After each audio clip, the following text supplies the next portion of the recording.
Friends, welcome back to my channel. हम पढ़ रहे थे राष्ट्रीय आंदोलन के प्रमुख नेता, जिसमें हम सुभाष चंद्र बोस को पढ़ रहे थे। उसमें राष्ट्रीय आंदोलन में योगदान को यहाँ तक हमने यहाँ कर लिया था कि उन्होंने एक सूचना पत्र लिखा था और उसमें यह कहा था कि या तो आप मुझे मुक्त कर दीजिए, अन्यथा मैं अपने जीवित रहने से इनकार कर दूंगा। और आज जिसके भी आरपीएससी फर्स्ट ग्रेड की तैयारी कर रहे हैं जो भी बच्चे, वो सभी कमेंट करके जाएंगे आपका ऑप्शनल सब्जेक्ट क्या है। अब करते हैं आगे। भारत से प्रस्थान सितंबर 1939 में मित्र राष्ट्र और धुरी राष्ट्रों के मध्य द्वितीय महायुद्ध प्रारंभ हो गया था। 1939 में वे अपने कोलकाता निवास स्थान से जियाउद्दीन खान नाम के पठान की वेशभूषा धारण करके और 17 जनवरी 1941 को गुप्तचर पुलिस की आंखों में धूल झोंकते पेशावर से काबुल होते हुए जून 1941 में जर्मनी पहुंच गए थे। सुभाष चंद्र बोस अपने निवास स्थान कोलकाता से जियाउद्दीन खान नामक पठान का वेशभूषा धारण करके 17 जनवरी 1941 को गुप्तचर पुलिस की आंखों में धूल झोंककर वे कहाँ पहुंच गए थे? जर्मनी। 1941 काबुल से रूस होते जर्मनी पहुंचने हेतु सुभाष ने ओरलैंडो मसेडा के छद्म नाम का उपयोग किया था। जर्मनी पहुंचने हेतु सुभाष ने कौन सा नाम यूज किया था? ओरलैंडो मसेटा के छद्म नाम का उपयोग किया था। और सुभाष का लक्ष्य धुरी राष्ट्रों की सैन्य सहायता से भारत को ब्रिटिश दासता से मुक्त कराना था। बर्लिन जर्मनी की राजधानी है में वहाँ के अधिनायक हिटलर ने उनका न केवल स्वागत किया अपितु भारत की आज़ादी के संघर्ष में पूर्ण सहयोग प्रदान करने का आश्वासन भी दिया। बोस जर्मनी में नेताजी के उपनाम से प्रख्यात हो गए थे। जर्मनी में सुभाष को फासिस्ट नेताओं की तर्ज पर नेताजी की पदवी प्रदान की गई। हिटलर की डेल फ्यूहर, मुसोलिनी की इल ड्यूस और फ्रैंको की एल कोडिल्यो की उपाधियों का हिंदी अर्थ था जय हिंद के नारे का भी प्रचलन यहीं से हुआ था। जय हिंद के नारे का प्रचलन कहाँ से हुआ था? जर्मनी से हुआ था। सर्वप्रथम 13 मार्च 1942 को उन्होंने बर्लिन रेडियो से भारतीयों के लिए संदेश प्रसारित किया और भाषण का अंत क्रांति अमर रहे के जयघोष से किया था। आज़ाद हिंद फौज के सर्वोच्च सेनापति दिसंबर 1941 में जापान ने मित्र राष्ट्रों के विरुद्ध युद्ध घोषणा करके दक्षिण पूर्वी Asia Burma, Singapore, Malaya, Thailand आदि के देशों पर आधिपत्य कर लिया। परिस्थितियों का लाभ उठाते हुए भारतीय क्रांतिकारी रासबिहारी बोस अप्रैल 1915 से जापान में निर्वासित जीवन व्यतीत कर रहे थे ने मार्च 1942 में टोक्यो में इंडियन इंडिपेंडेंस लीग का तथा जून में बैंकॉक, थाईलैंड में मलाया तथा सिंगापुर में लगभग 20,000 भारतीय युद्धबंदियों को मिलाकर आज़ाद हिंद फौज की स्थापना की थी। मूलतः आज़ाद हिंद फौज का गठन मलाया में 15 दिसंबर 1941 में कैप्टन मोहन सिंह ने किया था। बैंकॉक सम्मेलन में नेताजी सुभाष को आज़ाद हिंद फौज का नेतृत्व संभालने हेतु आमंत्रित किया था।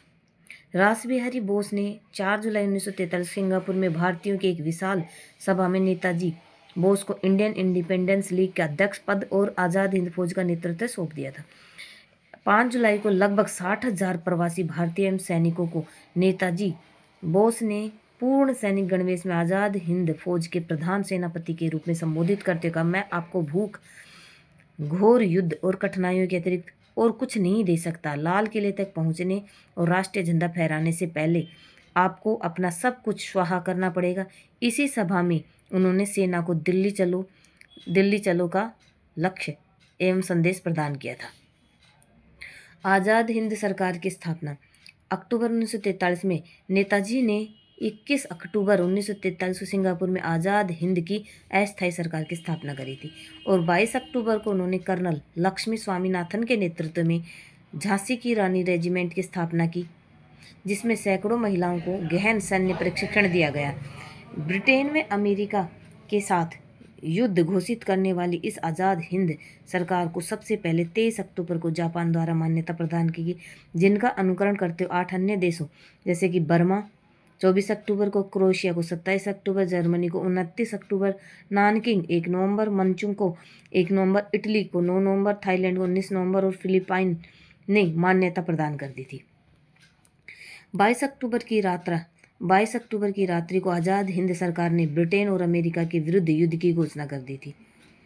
नवंबर में टोक्यो में आयोजित वृहत पूर्वी एशिया कॉन्फ्रेंस में जापान के सम्राट ने नेताजी बोस का स्वागत आज़ाद हिंद सरकार के प्रधान के रूप में किया था। इसी कॉन्फ्रेंस में जापान के प्रधानमंत्री जनरल तोजो ने 6 नवंबर को आज़ाद हिंद सरकार को अंडमान एवं निकोबार द्वीप सौंपने की घोषणा की। बाद में नेताजी ने इन द्वीपों की यात्रा की और अंडमान का शहीद और निकोबार का स्वराज्य नाम रखा। अंडमान निकोबार इसका अंडमान का नाम रखा शहीद और निकोबार का रखा था स्वराज्य। सुभाष चंद्र बोस के नेतृत्व आज़ाद हिंद सेना ने बर्मा भारत सीमा पर 8 मोर्चों पर लड़ाई लड़ी थी और मार्च 1944 में उन्होंने कोहिमा पर तिरंगा फहराया, परंतु इम्फाल पर अधिकार नहीं कर सकी। अंततः आज़ाद हिंद फौज को पीछे हटना पड़ा। 14 अगस्त 1944 को जापान के आत्मसमर्पण के बाद आज़ाद हिंद फौज की भूमिका समाप्त हो गई। 6 जुलाई 1944 को बोस ने आज़ाद हिंद रेडियो पर पहली बार गांधी के लिए राष्ट्रपिता संबोधन प्रयुक्त करते हुए कहा था कि भारत की स्वाधीनता का आखिरी युद्ध शुरू हो चुका है। राष्ट्रपिता, भारत की मुक्ति के इस पवित्र युद्ध में हम आपका आशीर्वाद और शुभकामनाएं चाहते हैं। हवाई दुर्घटना में प्राणांत नेताजी बोस के अदम्य क्रांतिकारी जीवन का अंत 17 अगस्त 1945 को सैगोन, वियतनाम का आधुनिक नगर हो ची मिन्ह के से जापान की यात्रा के दौरान 18 अगस्त 1945 को फार्मोसा में हवाई दुर्घटना में हुआ। और यद्यपि नेताजी बोस के देहांत की तारीख अभी तक प्रश्न चिन्ह लगा हुआ है। अब देखते हैं कुछ इंपॉर्टेंट फैक्ट दिए हुए इसमें। सुभाष बोस की मृत्यु की जांच हेतु गठित आयोग शहनवाज खां, सुरेश चंद्र बोस एवं SN मत्रेया आयोग 1956 में नेहरू के समय में गठित हुआ था ये। और GD खोसला आयोग ये हुआ था 70 से 74 इंदिरा गांधी के समय में। और मनोज कुमार मुखर्जी आयोग 1999 में अटल बिहारी वाजपेयी के समय। ये इनकी जांच हेतु इनकी मृत्यु से संबंधित जांच के लिए आयोग गठित करे गए थे। एक तो नेहरू के समय में हुआ था 1956 में, और एक इंदिरा गांधी के समय में 70 से 74 तक, और अटल बिहारी वाजपेयी के समय में 1999 को। और निम्नलिखित में से भारतीय राष्ट्रीय कांग्रेस के किस अधिवेशन में बाल गंगाधर तिलक ने व्यक्त किया कि स्वराज्य मेरा जन्मसिद्ध अधिकार है, मैं उसे लेकर रखूँ? तो लखनऊ अधिवेशन 1916 में।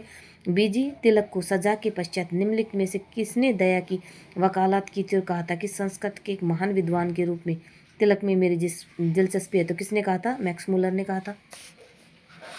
महात्मा गांधी के साथ निम्न मुसलमानों में किसने बाल गंगाधर तिलक की अर्थी उठाई थी? तो शौकत अली ने। किसने कहा था कि आलोचना और स्वतंत्र चिंतन क्रांतिकारी की 2 विशेषताएं? तो भगत सिंह ने कहा था। बाल गंगाधर तिलक को किसने अशांति का जनक कहा था? तो वैलेंटाइन सिरोल ने कहा था। वह जेल जहाँ सुभाष चंद्र बोस, लाला लाजपत राय तिलक ने अपना जीवन व्यतीत किया था, बर्मा की मांडले जेल में किया था। किसने तिलक के देहावसान पर कहा था कि मेरा सबसे मजबूत बचाव चला गया? तो महात्मा गांधी ने कहा था। 1943 में सुभाष चंद्र बोस ने आज़ाद हिंद सरकार की स्थापना की थी। कहाँ की थी? सिंगापुर में। सुभाष चंद्र बोस ने आज़ाद हिंद फौज का प्रभार कब संभाला था? 4 जुलाई 1943 को संभाला था। आज़ाद हिंद फौज का प्रथम सेनापति कौन था? मोहन सिंह। किसने सुभाष चंद्र बोस को भारतीय देशभक्ति की ज्वलंत तलवार से संबोधित किया था? तो सरोजनी नायडू। और 1946 में दिल्ली के लाल किले में आज़ाद हिंद फौज के सैनिकों के मुकदमे की पैरवी करने वाले वकीलों के समुदाय की अध्यक्षता किसने की थी? तो भूलाभाई देसाई ने की थी। और गांधी बनाम लेनिन पुस्तक का लेखक कौन था? तो S.A. डांगे था। स्प्रिंगिंग टाइगर आत्मकथा किसकी है? सुभाष चंद्र बोस की है। इंडिया स्ट्रगल फॉर फ्रीडम किसने लिखी थी? तो सुभाष चंद्र बोस ने। निम्न में से किसने यह लिखा था कि भारत की मुक्ति महात्मा गांधी के नेतृत्व में नहीं होगी? सुभाष चंद्र बोस ने कहा था। सुभाष चंद्र बोस की आत्मकथा का शीर्षक क्या था? Autobiography of an Indian pilgrims. और उनके मित्रों में किसने मिस्टर ब्लंट कहा जाता था? तो बाल गंगाधर तिलक को। और इंकलाब जिंदाबाद का नारा किसने दिया था? तो इकबाल। यह नारा भगत सिंह के कारण प्रसिद्ध हुआ था। बाल गंगाधर तिलक को लोकमान्य की उपाधि दी गई थी होम रूल आंदोलन के दौरान। अगर स्टूडेंट्स आपको ये वीडियो पसंद आता है तो मेरे चैनल को लाइक शेयर सब्सक्राइब जरूर करिए। कमेंट करना तो बिल्कुल भी ना भूलें और वीडियो को पूरा देखा करिए, आपके लिए बहुत इम्पोर्टेंट होने वाला है ये। आगे भी ऐसी ही क्लासेस चलती रहेंगी। अब ये कंप्लीट होने वाली है हमारी इंडियन हिस्ट्री। अब इसमें देखते हैं कौन सा टॉपिक और बच गया है। राष्ट्रीय आंदोलन के प्रमुख नेता अपन ने पढ़ लिए। अब हम पढ़ेंगे 1857 की क्रांति, 1857 का स्वतंत्रता संग्राम। नेक्स्ट वीडियो के लिए तैयार रहिए।